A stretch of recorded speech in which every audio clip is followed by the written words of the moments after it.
Umunyapolitiki utavuga rumwe n'ubutegetsi bw'u Rwanda Gilbert Mwenedata ejo kuwa gatatu yagiranye ibiganiro n'abanyamakuru ku nshuro ya mbere kuva asezeye mu ihuriro ry'imiryango igamije guhuza abanyarwanda RRB mu mpine.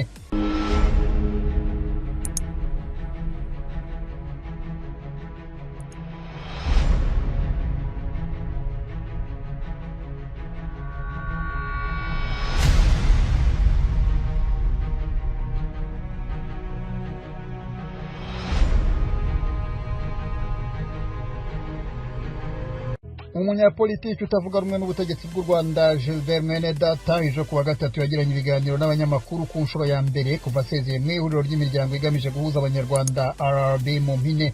Mwenedata wigeze kwiyamamariza umwanya wa perezida wa Repubulika mu Rwanda mu 2017 yasobanuye impamvu yasezeye n'ibijyanye n'inyito ya jenoside itavugwaho rumwe.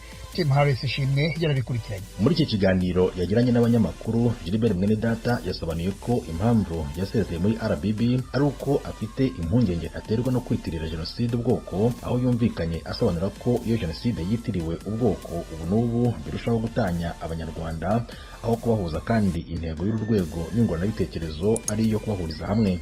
Yagize ati, izo mpungenge ndacyazifite no kuri uyu munsi wa none ahangaha, nazigize ku nyito ya jenoside yakorewe abatutsi, nzigira kubera yuko nababwiye ko mu Rwanda nabaye mu bikorwa bijyanye n'ubwiyunge bugira kenshi, naganiraga n'abanyarwanda ku mpande zose. Hano rero ndagira ngo cyumvikane gutyo yuko izo mpungenge narazigaragaje ku nyito ya jenoside yakorewe abatutsi, kuko yigaragaza yuko nayo ntabwo yemerera yo kuvuga ngo tujye tubyita jenoside yakorewe abatutsi. Rero njyewe nkavuga ngo ndi umunyapolitiki, ariko njye ntabwo ndi umunyapolitiki ubonetse wese. Ndi umunyapolitiki ufite ukuntu yaje muri politike, ndi umunyapolitiki waje muri politike ufite background yo gufasha abanyarwanda kwiyunga. Kandi ntabwo ibyo nabitangiye ndi umunyeshuri, mbikora n'impuza ari nka passion.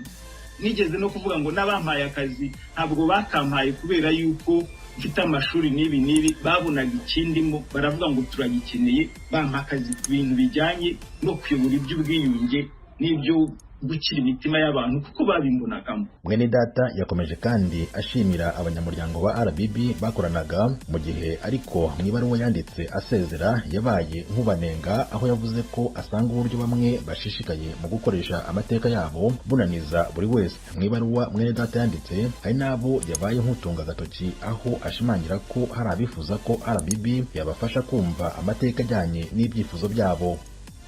Nubwo Mwenedata ariko avuga ko ibi bihangayikishije, yumvikanye yishimira bimwe mu byo bagezeho mu gihe gito bakorera hamwe. Bimwe mu byo rero twabashije kumvikanaho kandi twashoboye gukorera hamwe, cyambere navuga ni ukwandikira umuryango w'abibumbye uzwi ku izina rya UN umenyesha ko tudashyigikiye ko jenoside yitirirwa ubwoko. Iyo baruwa irahari, kandi byari mu rwego rwo gushyigikira inyandiko z'igihugu cy'Ubwongereza ndetse na Amerika kuri iyo ngingo. Natwe turavuga tuti biriya turabishyigikiye, turandika amabaruwa. Emwe icyo gihe bityo bavugaga cyari ikihe, ubwo ndavuga Amerika n'Ubwongereza, bavugaga ko bashyigikiye ko hakoreshwa inyito ya Rwanda genocide aho kugira ngo hajye hakoreshwa. Ijwi ry'Amerika kandi ryabajije umuvugizi wa RBB Jean-Marie Ndagijimana wo mu Bufaransa, nawe uri mu buyobozi bw'uru rugaga.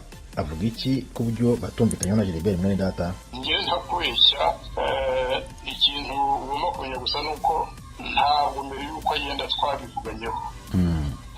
Yagiye tutavuganye, twarabyutse mu gitondo dusanga iyo abarwa babonye nawe natwe niyo twabonye, ariko ngeka ko tuzahura tukaganira akatubwira, kandi byababwirimo byinshi, harimo ibintu byinshi avuga ko aricyo cyatumye agenda, ariko njyewe sinavuga ngo twapfuye iki, kandi ntarinzi ko agiye kugenda. Gilbert ubundi ni umuntu twicara tukaganira rwose, tukamara amasaha 3 mu nama, tujya hari ibyo tutumvikanaho, birumvikana n'umuntu n'umugore we cyangwa n'abana be ntabwo bumvikanira no kuri byose, ariko ntabwo nakubwira impamvu, kuko nicyo bishaka kuvuga impamvu ni iyihe, sinakubeshya rero uretse bireza. Ubwo nyunguranabitekerezo ruhuriweho n'amashyaka ya politiki n'imiryango ya societe civile igera kuri 30. Iyi miryango n'amashyaka bibumbiye hamwe ku itariki ya 23 z'ukwezi kwa gatanu umwaka ushize wa 2020.